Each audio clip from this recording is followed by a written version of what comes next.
I made $500,000 a year, corner office, German car, house with a gate. Everyone said I was successful.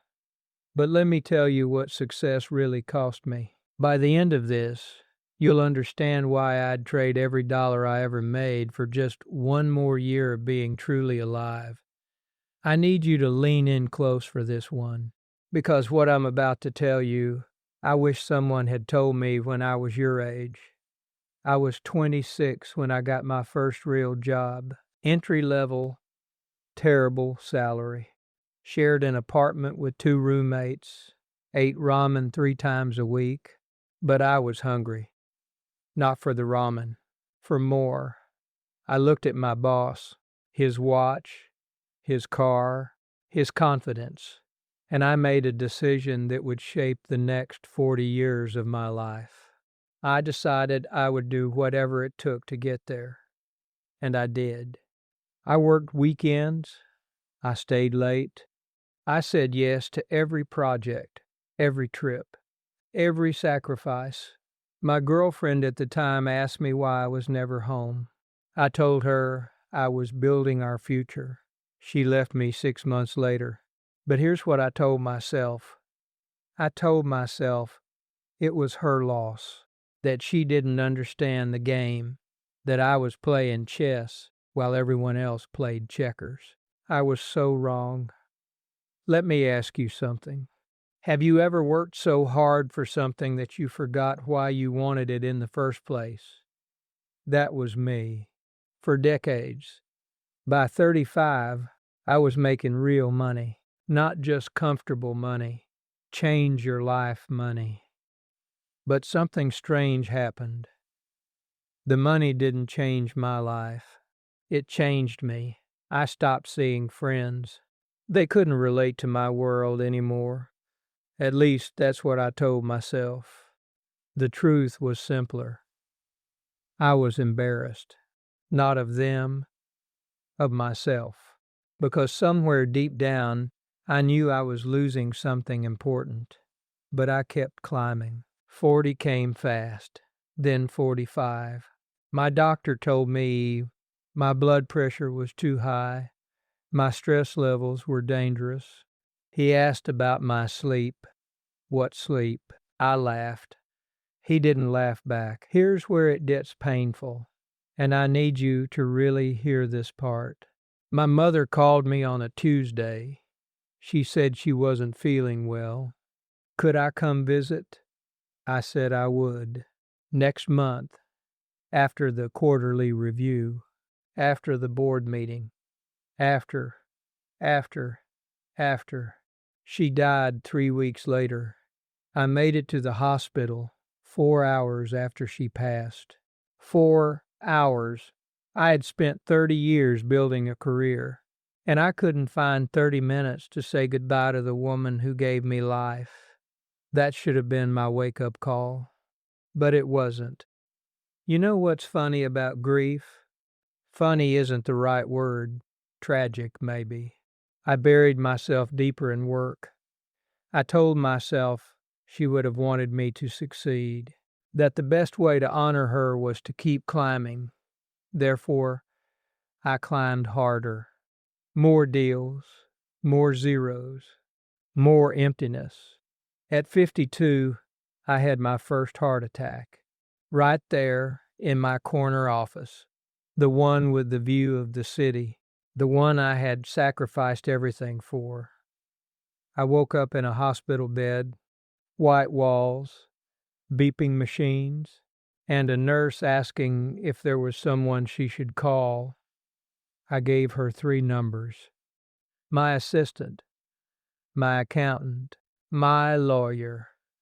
She looked at me with something I hadn't seen in years, pity.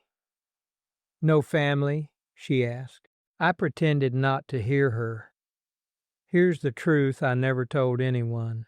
The loneliness didn't hit me all at once. It crept in, slowly, like water through a crack in the foundation. You don't notice it at first. Then one day you realize the whole house is underwater. I had everything money could buy. and I had no one to share it with. But wait, it gets worse. After my heart attack, I tried to reconnect. I reached out to old friends. Most of them didn't respond. The ones who did were polite, distant. We had lunch once or twice, then nothing. I tried dating, but at 53, every conversation felt like a job interview, and I was tired of interviews. So I did what I always did. I went back to work. The company I had given my life to merged with a bigger company. They thanked me for my years of service, gave me a golden watch, and showed me the door. Just like that, 40 years, gone. I stood in the parking lot holding a box of my things, a few books, some awards, a plant I had kept alive for 15 years. I looked up at my old office. Someone else was already sitting in my chair, and I realized something that shook me to my core. I was replaceable. I had always been replaceable. The company would keep going.